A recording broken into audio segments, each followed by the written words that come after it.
வணக்கம், நமஸ்காரம். இன்று நாம் தரிசிக்கவிருக்கும் திருக்கோயில் திருச்சி மாநகரில் அலங்கரித்து கொண்டிருக்கும் திரு ஆனைக்கா. புராண காலத்தில் வெண்ணாவல் மரங்கள் நிறைந்த காடாக இத்தலம் இருந்தது. சிவகணங்களில் இருவர் தாங்கள் பெற்ற சாபம் காரணமாக இக்காட்டில் ஒரு யானையாகவும் சிலந்தியாகவும் பிறந்தனர். அந்த காட்டில் சிவலிங்கம் கூரை இல்லாமல் வெயில் மழையில் கிடந்தது. சிலந்தி சிவலிங்கத்தின் மேல் வலை பின்னி வெயில் மழை மற்றும் மரத்தின் சருகுகள் லிங்கத்தின் மேல் விழாமல் காத்தது. யானை காவிரியிலிருந்து தன் துதிக்கை மூலம் நீரும் பூவும் கொண்டு வந்து வழிபட்டது. எப்படியெல்லாம் விலங்குகள், அதுவும் சின்ன ஸ்பைடரும் ஒரு யானையும் எப்படி சிவனை வழிபட்டிருக்கா அப்படின்னு நினச்சி பார்க்கவே நமக்கெல்லாம் ரொம்ப ஆச்சரியமாக இருக்குது இல்லையா? நாம் மனிதராக பிறந்து நாம் சாமி கும்பிட்றோமா? விலங்குகளாக பிறந்து சாமி கும்பிட்டுருக்குறாங்க. யானை சிலந்தி பின்னிய வலையை தேவையற்றதாக கருதி அதை அழித்து விட்டு செல்லும். சிலந்தி மறுபடியும் வலை பின்னி தன் வழிபாட்டை தொடரும். தினந்தோறும் இது தொடர யானையை தண்டிக்க எண்ணிய சிலந்தி யானையின் துதிக்கையில் புக யானையும் சிலந்தியும் போராட கடைசியில் இரண்டும் அடிந்தன.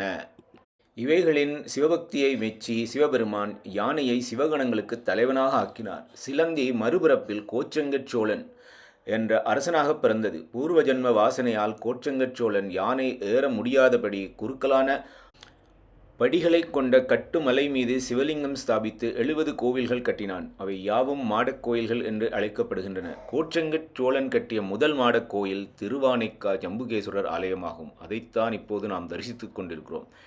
ரொம்ப விசேஷமாக எனக்கு ரொம்ப பிடிச்ச ஒரு கோயில் திருச்சியில் ஸ்ரீரங்கநாதர் கோயிலும் ஜம்புகேஸ்வரர் கோயிலும்.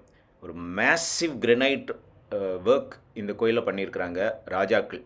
ஒவ்வொரு ராஜாக்களும் இதுக்கு மெருகூட்டி இருக்கிறாங்க. முன்னாடியே சொல்லிகிட்டு இருக்கிற மாதிரி ஒவ்வொரு பதிவிலும் சொல்கிற மாதிரி ஒவ்வொரு மன்னர்களுமே சேர சோழ பல்லவ பாண்டிய மன்னர்கள் விஜயநகர மன்னர்கள் சாளுக்கியர்கள் அப்படின்னு ஒவ்வொருத்தரும் போட்டி போட்டுக்கிட்டு அவங்களுடைய பக்தியை காமிச்சிருக்கிறாங்க. கோயில் கட்டியிருக்கிறாங்க, கோபுரம் கட்டியிருக்கிறாங்க, எப்படியெல்லாம் நிலங்கள் தானமாக கொடுத்து சதுர்வேதி மங்கலம் அப்படின்லாம் பண்ணி கொடுத்துருக்காங்க.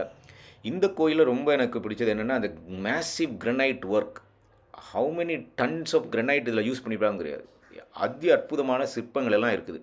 இப்போ ரொம்ப ரெஸ்ட்ரிக்ட் பண்ணுறதுனால நிறைய எடுக்க முடியலை. ஒரு 6 வருஷம் 7 வருஷத்துக்கு முன்னாடி போயிருந்தேன் அப்படின்னா கேமரா இந்த மாதிரி ஒன்று இருந்திருந்தேன்னா சூப்பராக எடுத்து பதிவிட்டுருக்கலாம். ஸோ இப்போதைக்கு என்னால் முடிஞ்சது இதுதான். பட் கண்டிப்பாக நீங்கள் எல்லோரும் இதை பார்க்குறவங்க கண்டிப்பாக திருவானைக்கா கோயிலுக்கு போயிட்டு அருமையான கொடி மரத்துக்கு முன்னாடி இருக்கிற 4 பில்லர்ஸ், 4 வேதங்கள் அப்படின்னு சொல்கிறது, அவ்வளோ மேசிவ் கிரனைட் பில்லர்ஸை பாருங்கள். இப்போ நம்ம பார்த்துக்கிட்டு இருக்கிறது குபேர லிங்கத்துக்கு பக்கத்தில் இருக்கிற ஒரு என்ட்ரன்ஸ். இந்த கோயிலில் வந்து நிறைய என்ட்ரன்ஸ் இருக்குது. இப்போ நம்ம பார்த்துக்கிட்டு இருக்குது ஜனங்கள் வழிபட்டுட்டு இருக்கு குபேரலிங்கம். ஏன்னா குபேரன் இங்கு சிவனை வழிபட்டு வரம் பெற்றிருக்கிறாங்க, ரொம்ப பணக்காரனாகிருக்கிறாங்க. அதனால் இப்போது அங்கே நிறைய ஜனங்கள் வழிபடுறாங்க அந்த லிங்கத்தை, குபேரலிங்கத்தை. நாமளும் பணக்காரன் ஆகணும் அப்படின்னு சொல்லிட்டு. இந்த திருக்கோயில் பஞ்சபூதங்களில் ஒன்றான அப்பு தலமாகும். வடமொழியில் அப்பு என்பதன் பொருள் நீர். காவிரி நீரோட சம்பந்தமானது. மூலஸ்தான லிங்கத்தில் அடியிலேயே நீர் எப்போதுமே வந்து கொண்டே இருக்கும். திருவானைக்கா அன்னை அகிலாண்டேஸ்வரியின் ஆட்சித்தலம். அகிலாண்டேஸ்வரி அம்மையின் காதுகளில் இருக்கும் காதணிகள் பெரிதாக பக்தர்களின் பார்வைக்கு மிக நன்றாக பளிச்சென்று தெரியும். இந்த காதணிகளை தாடகங்கள் என்று அழைப்பார்கள். அம்பாள் முன்னொரு காலத்தில் மிக உக்கிரமாக உருவத்துடன் கொடூரமாக இருந்ததாகவும் பக்தர்கள் வழிபாடு செய்ய மிகவும் அச்சமுற்றதாகவும் இருக்க ஸ்ரீ ஆதிசங்கரர் ஸ்ரீ சக்கர ரூபமாக இக்காதணிகளை பிரதிஷ்டை செய்து அம்பாளின் உக்கிரகத்தை தணித்தார் என்று தல வரலாறு கூறுகிறது.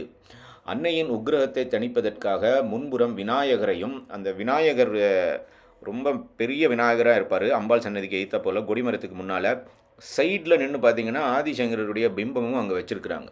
ஏன்னா அவர் தான் அந்த பிள்ளையாரை பிரதிஷ்டை பண்ணினார். காஞ்சி மகான் இதை பற்றி தெய்வத்தின் குரலில் மிக அழகாக நமக்கெல்லாம் சொல்லியிருக்கிறாங்க. எப்படி அம்பாளுடைய பார்வை தன் பிள்ளையின் மீது படுவதனால் அந்த உக்கிரகம் எல்லாம் தணிந்தது அப்படின்னு. ஏன் உக்கிரகம் ஆனாங்க அப்படின்னா ஜனங்களுக்கு வந்து பக்திகள் எல்லாம் குறைந்ததுனால அம்பாளுக்கு உக்கிரகம் வந்தது அப்படின்ற நிறைய விளக்கங்களை தெய்வத்தின் குரலில் காஞ்சி மகான் சொல்கிறார். அதே மாதிரி ஆதிசங்கரர் பண்ணின அந்த தாடகங்களை இன்று வரைக்கும் காஞ்சி காமக்கொடி பீடாதிபதிகள் அதை அப்பப்போ பண்ணிக்கிட்டே இருக்கிறதாக ஒரு செவிவழி செய்தியும் உண்டு. காஞ்சி மகானே அதையும் சொல்கிறார், தெய்வத்தின் குரலில் பண்ணி கொடுக்குறது அப்படின்றத. இங்கு இருக்கும் ஜம்பு லிங்கம் அன்னையால் செய்யப்பட்டது. அதனால தான் சுவாமியை இந்த அம்பாளை வழிபட்டிருக்கிறாங்க. அதன் காரணமாக அதிகாலையில் கோபூஜையும், உச்சிக்காலத்தில் சுவாமிக்கு தினமும் அன்னாபிஷேகம் நடைபெறுகிறது. உச்சிக்காலையின் பூஜையின் போது சிவாச்சாரியார் அன்னை அகிலாண்டேஸ்வரி போல் பெண் வேடமிட்டு கிரீடம் அணிந்து கொண்டு மேள வாத்தியங்களோடு யானை முன்னே செல்ல சுவாமி சன்னதிக்கு வந்து சுவாமிக்கு அபிஷேக ஆராதனைகளை செய்வது இத்தலத்தின் தனிச்சிறப்பாகும். இத்திருக்கோயிலை மூவரும் பாடல் பாடியிருக்கிறாங்க. ஞானசம்பந்தர், அப்பர், சுந்தரர் மூவருமே பாடியிருக்கிறாங்க. அவங்களோட தாயுமானவர் பாடியிருக்கிறாங்க, அருணகிரிநாதர் பாடியிருக்கிறாங்க. இவ்வாறு பலர் இத்திருக்கோயிலில் வந்து முன்னாடியே சொன்ன மாதிரி ஆதிசங்கரர் எல்லாம் வந்து இத்திருக்கோயிலுக்கு புண்ணியம் சேர்த்து நமக்கு வழி காமிச்சிருக்கிறாங்க. அதனால் கண்டிப்பாக திருச்சிக்கு சென்று அகிலாண்டேஸ்வரி, ஜம்புகேஸ்வரரை கண்டிப்பாக நாம் வழிபட வேண்டும். இத்தலத்தின் 4வது திருச்சுற்று மதிலை கட்டும்போது இறைவனே நேரில் ஒரு சித்தரை போல் வந்து மதில் சுவர் எழுப்பிய பணியாளர்களுக்கு திருநீற்றை கூலியாக கொடுத்ததாக தல வரலாறு கூறுகிறது. பணியாளர்களின் உழைப்புக்கேற்ப திருநீறு தங்கமாக மாறியதாகவும் தல வரலாறு கூறுகிறது. இதனால் இம்மதிலை திருநீற்றான் மதில் என்று அழைக்கிறார்கள். ஜஸ்ட் இமேஜின் பண்ணி பாருங்கள். நம்மெல்லாம் கோயில் கட்டுறோம் அப்படின்னா ஏதாவது பணம் வேணும்னு கேட்குறோம். இறைவனே அந்த பணியாளர்களுக்கு திருநீரை கொடுத்து அவங்க உழைப்புக்கு ஏற்றாற்போல் அந்த திருநீரை தங்கமாக மாற்றியதாக வரலாறு கூறுகிறது, தல வரலாறு. நமது முன்னோர்கள் எப்படியெல்லாம் கோயில் கட்டியிருக்கிறாங்க அப்படின்றதுக்கான சாட்சிகள் தான் சொன்னேன் இல்லையா. மேசிவ் கிரனைட் ஒர்க் பண்ணி கொடுத்துருக்காங்க. திருச்சி அந்த காலத்தில் சோழர்களின் ஆட்சியாக இருந்திருக்கிறது. இந்த சோழர்களின் சாம்ராஜ்யமே கடல் கடந்த சாம்ராஜ்யம். கண்டிப்பாக திருச்சியில் இருக்கிறவங்களும் சரி, திருச்சிக்கு அருகாமையில் இருப்பவர்களும் சோழர்கள் நமக்கு பெருமை சேர்த்துருக்குறாங்க. அரசர்கள் ஒவ்வொரு காலகட்டத்தில் இத்திருக்கோயிலுக்கு நிறைய பணி பண்ணியிருக்காங்க. இதெல்லாம் கல்வெட்டின் மூலமாக நமக்கு தெரியுது. எப்போதுமே சொல்கிற மாதிரி ஒவ்வொரு கோயில்லையும் அந்த கல்வெட்டு என்ன சொல்லுது அப்படின்றது ஒரு இன்ஃபர்மேஷன் போர்டு இல்லை டிஜிட்டல்லையாவது வைக்கணும். எய்தர் ரிட்டன் போர்டில் இருக்கணும், ஃப்ளெக்ஸ் பேனர், இல்லை அப்படின்னா டிஜிட்டல்லையாவது வைக்கணும் ஒவ்வொரு கல்வெட்டு என்ன சொல்லுது அப்படின்னு சொல்லிட்டு. ஆனால் ரொம்ப முக்கியமான ஒன்று, பாண்டிய அரசர்களான மாரவர்மன், சுந்தரபாண்டியன் மற்றும் முதலாம் ஜடவர்ம சுந்தரபாண்டியன் தமது பிறந்த நாளை ஒட்டி இத்திருத்தலத்திற்கு நிபந்தங்களை வழங்கியுள்ளனர். அதாவது ரொம்ப முக்கியமான விஷயம்னா பர்த்டே அன்னைக்கு, பிறந்த நாள் அன்னைக்கு கொடுத்துருக்குறாங்க அப்படின்னு சொல்லிட்டு. இப்போ இந்த குபேர விநாயகரை காணோம். நான் வெளிப்பிரகாரத்தில் சுற்றிட்டு வரும்போது பார்த்தேன், ஒன்று இருந்தது குபேர விநாயகர் அப்படின்னு. பக்கத்தில் போய் பார்த்தா அங்கே விநாயகரை காணோம். என்ன போனார் என்ன வானார் அப்படின்னு தெரியல. ஆனால் அந்த கல்வெட்டு சொல்கிற அந்த விஷயத்தை அனைத்து செல்வந்தர்கள் இப்போ பணத்தை வச்சுக்கிட்டு பர்த்டே பார்ட்டி, அந்த பார்ட்டி, இந்த பார்ட்டி, வெட்டிங் டே அப்படி இப்படின்லாம் செலிப்ரேட் பண்ணுறவங்க சிந்திக்க வேண்டியது.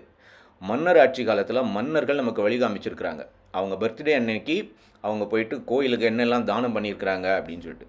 இதைத்தான் நாம் இன்று செய்ய வேண்டும். தயவு செய்து இதை பார்க்குறவங்க தயவு செய்து அந்த மன்னர்களை எக்ஸாம்பிளாக வச்சுக்கிட்டு உங்கள் பர்த்டே அன்னைக்கு, வெட்டிங் டே அன்னைக்கு கோயிலுக்கு போய் தான தர்மங்களை பண்ணுங்கள்.